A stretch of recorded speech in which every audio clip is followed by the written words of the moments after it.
పార్టీలో మరోసారి వర్గపోరు భగ్గుమంది. జోగులాంబ గద్వాల్ జిల్లా అల్లంపూర్ జై బాబు జై భీమ్ జై సంవిధాన్ కార్యక్రమంలో గద్వాల్ ఇన్ఛార్జ్ సరిత మరోసారి అసంతృప్తి గలం వినిపించారు.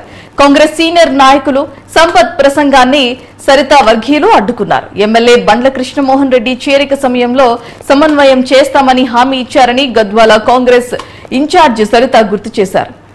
ఆవు ముందు భాగం మాకు, వెనక భాగం వాళ్లకు ఇచ్చారని ఆవేదన వ్యక్తం చేశారు. మేత మేము వేస్తున్నాం, పాలు వాళ్లు తీసుకుంటున్నారని విమర్శించారు. రోజుకో కార్యకర్త మీద కేసు పెడుతున్నారని, పోలీసులు స్పందించడం లేదన్నారు. తాము కాంగ్రెస్ పార్టీలో ఉన్నామో లేమో అర్థం కావట్లేదన్నారు. 15 నెలలు ఓపిక పట్టినాం, ఇంకెన్ని రోజులు ఓపిక పట్టాలని ప్రశ్నించారు గద్వాల్ కాంగ్రెస్ ఇన్ఛార్జ్ సరిత.